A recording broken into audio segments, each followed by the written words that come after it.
Welcome back, boys and girls. And the title of today's story is The Runaway Pumpkin, written by Kevin Lewis and illustrated by S.D. Schindler.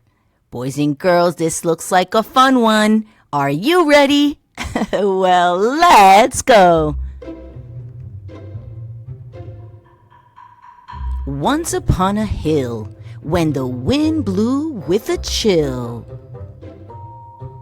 wandered Buck and Billy Baxter with their baby sister Lil. And there, upon that hillside, growing orange, fat and fine, the budding Baxters found a pumpkin on a twisty, twirly vine. Wow, that's a huge pumpkin, boys and girls. Can you see it? It was big and it was round, and the boys, their eyes agleam, gave a whoop, a yell, a holler. No finer pumpkin had they seen, and today was Halloween. Oh, boys and girls, that's why they're wearing costumes. What a large pumpkin. Let's see what happens next. Yet little Lil was cautious, and of course she tried to warn them. But her bumbling big-head brothers snapped the pumpkin from its stem. And as she watched them roll it, at first real slow, but then much faster, little Lil looked down the hill and she foresaw disaster. Round and round across the ground, making a thumping, bumping sound, came that thumpity, bumpity, thumping, bumping, round and rolly, runaway pumpkin, till it busted through her sty. Round and round across the ground, making a thumping, bumping sound, came that thumpity, bumpity, thumping, bumping, round and rolly, runaway pumpkin. A bit farther down the hillside, just beyond the chicken coop, Grandpa Baxter saw that pumpkin and thought of Granny's pumpkin soup. Can you see the thinking bubble above Grandpa Baxter's head? He is thinking about that soup. It does look good, boys and girls. Till it knocked him for a loop. Round and round across the ground, making a thumping, bumping sound, came that thumpity, bumpity, thumping, bumping, round and rolly, runaway pumpkin.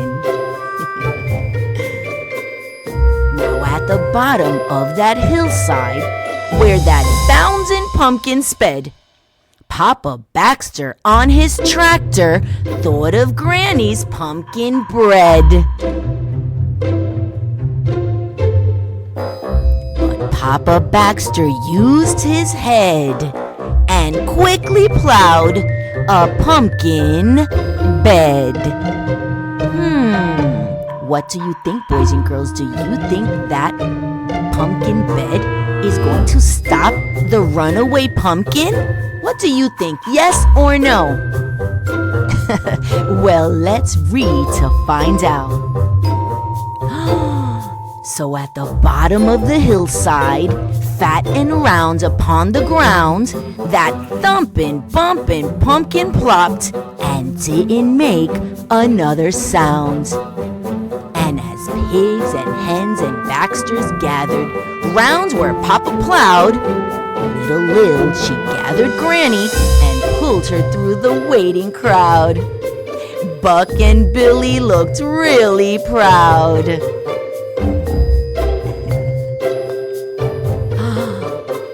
Then thumpity, bumpity, thumping, bumping, straight to the kitchen went that pumpkin. And soon after came the smell of dear old Granny cooking something. stirred and stewed and baked until the bright full moon rose up. And all those hungry Baxters sat themselves right down to sup. Wow, boys and girls, look at that table. Granny has been so busy. And at the center of the table, among the soup and bread and pie, sat a grinning jack-o'-lantern with a twinkle in its eye. Oh, I love it. So she used all the meat inside the pumpkin to cook all that delicious food, and then used the shell to carve a little jack-o'-lantern. Well, not a little, a huge jack-o'-lantern. Oh. The end. Oh, boys and girls, thank you so much for reading with me again, and I will see you again real soon. Bye-bye.